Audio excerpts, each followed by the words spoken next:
New hotels are still planned along the Las Vegas Strip, and the vaccine epidemic mania is really starting to have a lot of problems.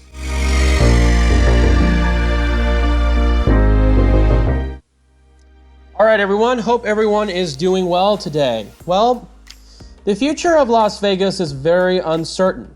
Some people still have hope. Some people still believe that there's going to be opportunities to buy up properties, build new hotels, and hopefully it will come back better than ever before. Well, some people are starting to disagree. You can see here that the Marriott scraps plans for the former Fontainebleau, also known as the Drew, on the Strip. Maybe they're starting to see that long term, there's not a lot of benefit to this. Maybe they're starting to see that the long-term effects of the economy, when you're talking about people not having a lot of discretionary spending, conventions, foreign visitors, when it comes to the long-term effects of the vaccines, maybe they're starting to realize that it's not a good idea to get involved. Now, is there a possibility, a good chance that the Drew project is going to be scrapped out? Who knows? There's also a good possibility that other people would want to chip in and they're going to finish the hotel. Now, I'm not sure if the structure is sound. This thing has been sitting out here since 2009, since I was a junior year in high school. I've actually done a video tour about it, actually one of my most viewed videos on YouTube. We'll have to really see, but other than that, it's just looking very embarrassing right now. A lot of visitors coming in looking at this thing. It's blocking a lot of views. Something really has to be done. And I know that I believe the St. Regis in the Palazzo, they actually covered it up with something, but now they actually resumed the construction. Speaking of more hotels, the land that was acquired by the Convention and Visitors Authority is now going to be back on sale. So they bought the Riviera, they imploded it, and then all of a sudden now they're replacing it with, obviously, perhaps another hotel. Now there's no plans about what the type of property or what exactly the property is going to look like. We'll have to see. The good news is that when you look at this, along with the Resorts World, along with the Drew project, along with the growing convention space, along with the one that I just did a recent video about, which is projected to start construction next year. I believe it is called the Majestic. This is going to start spurring up some activity right here. Will it succeed? It's very hard to tell, but I'm pretty optimistic that there are going to be some activity going on in the near future.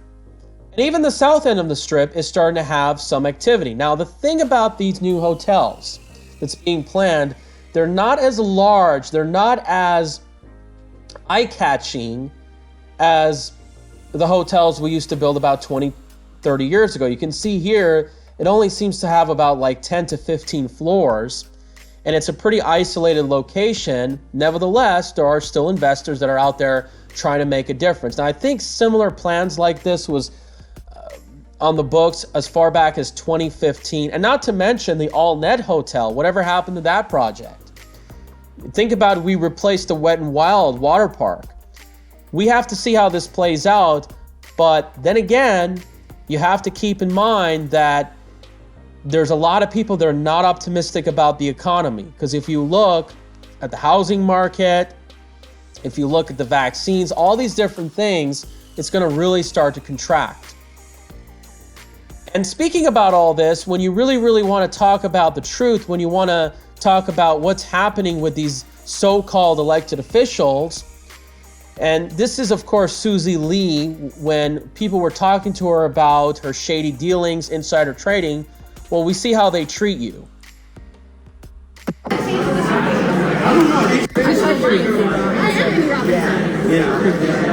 Whoa! That's our constituent.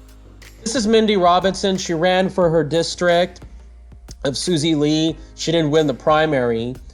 And she talked about how, obviously, what she was up to. She didn't answer the question. She has all these guards protecting her. And yeah, they talk about, oh my gosh, they really, really care about you and so forth. Well, look what they do. They just run away. It's all lies. And I think a lot of these people were installed. I don't believe it seems like that they were actually elected. And remember, they did this to me. About 2 years ago, there was a town hall meeting. You see how they treated me? And notice how this is a private event. They didn't kick her out, but they tried to do that to me. You see how even you're on a similar camp as this young woman, they treat her not as harshly as me. It's just absolutely unbelievable. Now you can see here that we're seeing a lot of these unexpected deaths. This is News 3. Tom Hawley dies of cancer.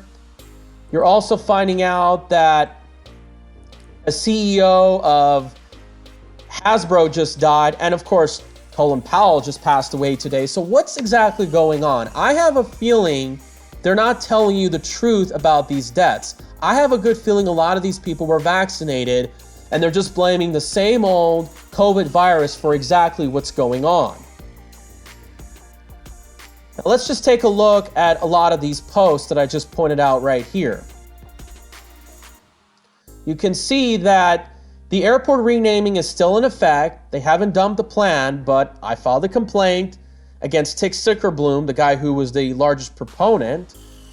And we'll have to see. Maybe that if he's fined and the vaccine efforts fail by next spring, this guy might have to resign and the airport renaming will be in jeopardy. There are many different ways you can fight back.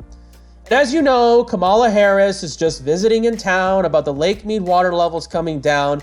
And they always want to blame it on drought, climate change, and all that stuff. Well, last time I checked, much of Colorado and Wyoming, where the Colorado River starts, is not in a drought, believe it or not. So what's going on? I think there's a lot of water waste going on. And we know California is, of course, the state that has been engaging a lot of these radical policies. So we'll have to see whether the truth will prevail.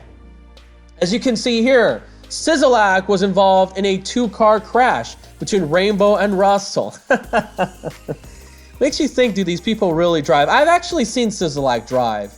I saw him once driving out of the county commission office, but it was just funny because maybe it shows he's a really reckless driver. Maybe he was involved in alcohol. We don't know. Maybe the injuries will get so intense that he's not going to be able to run for re-election. They're hiding some information. And speaking of Sisolak, you can see here, Nevada ranks dead last with the highest unemployment in the nation. Now it's funny because a lot of these so-called hospitality workers were disproportionately affected, and they think they're going to give him his vote. And it makes you think, well, what about all these immigrant workers that disproportionately got affected and also voted for him? How do you think he's going to really win? Now I'm going to do a video about the Sisolak, the polls, the next election in the future. And speaking of unemployment, of course, his buddy, again, I think this is Steinberg and this is Gavin Newsom. We're seeing record jobless claims as exodus continues. So you would think that California would be the comeback state. Now they're saying, well, we're recovering, we're in a surplus, but of course we know a lot of this is because of federal intervention. But it's still underperforming many other states across the country.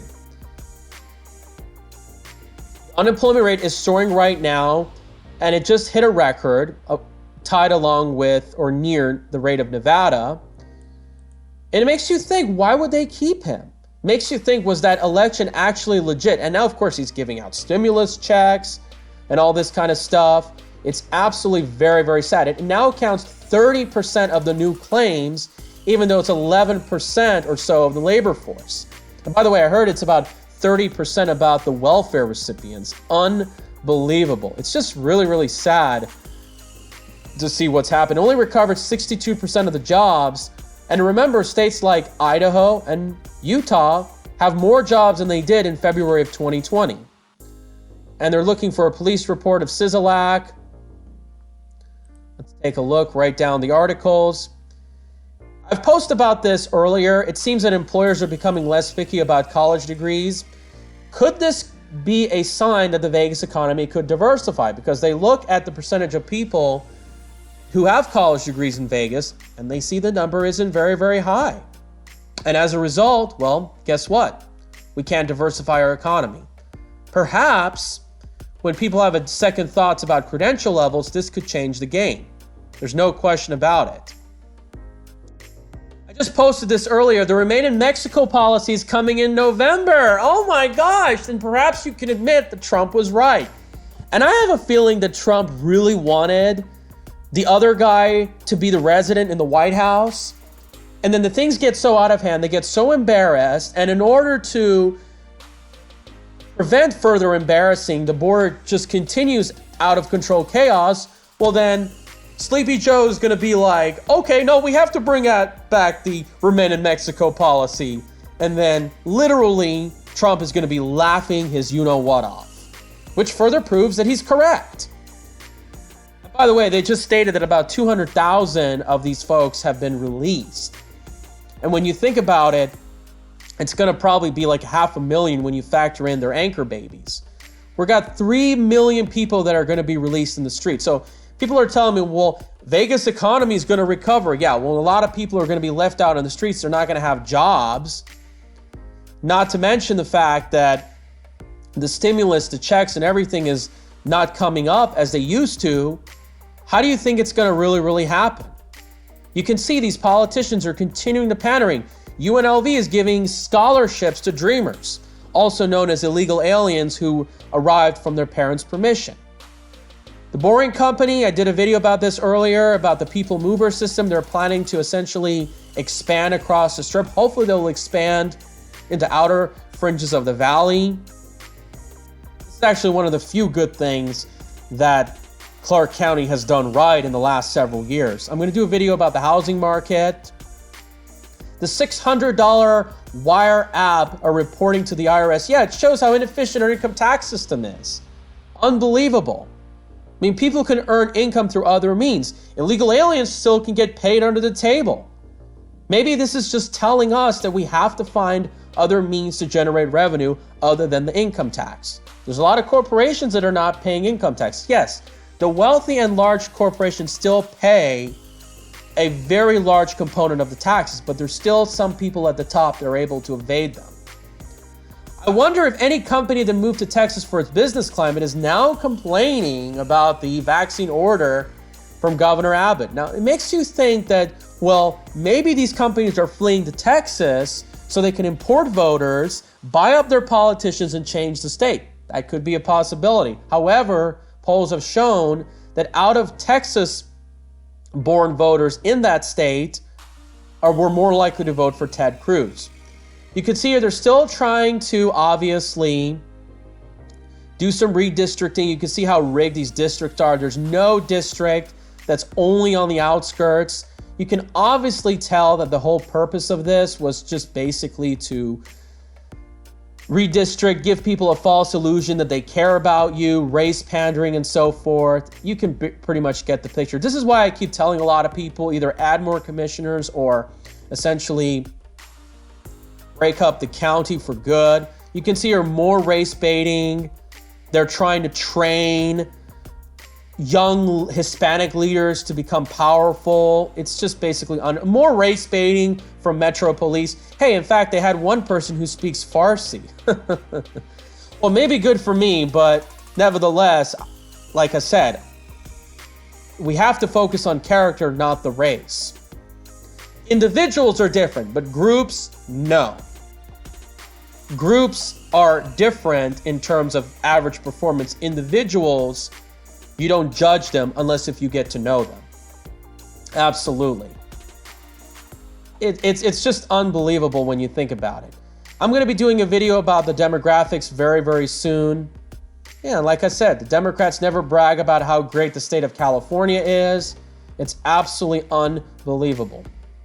I did a post about the McMansions, the growing average size of median new homes, how maybe that is related to white flight. There's no question about it. But once again, more and more people are waking up to the border crisis. Only 25% approve of what's going on. Certainly more and more people are speaking out against the vaccine mandates. The list just goes on and on. And where is this going to come out? Well, I think we're going to really start to see the effects of the vaccines by spring. And I do believe a lot of these politicians are going to be in a lot of trouble. Look, they just did a pride parade about a week and a half ago. Unbelievable. It's just more pandering when you think about it. And will a lot of this backfire, this LGBT stuff, manipulating children? Absolutely. I mean, you look at the state of California, they're passing ethnic studies. They're mixing in boys and girls section for toys. And I don't think it's going to work. It just doesn't at all. I mean, when I was a kid, I was just naturally attracted to things that have to do with cars and Legos and building cities and all that stuff. That's just how it is. Live with it. And we all know what this is about. It's not essentially equal rights. It's about equal outcome. Unbelievable. Mobile in Manhattan is $3.65. And gasoline stations in Las Vegas are generally higher. Why? California refineries. You basically get the whole picture of what's going on. All right, everybody. Thank you guys so much. You let me know what you think. I'll have more videos and updates to come. And again, if you see a lot of events happening in your neighborhood, please let me know. We have to take a stand. It's very, very important to see what's going on.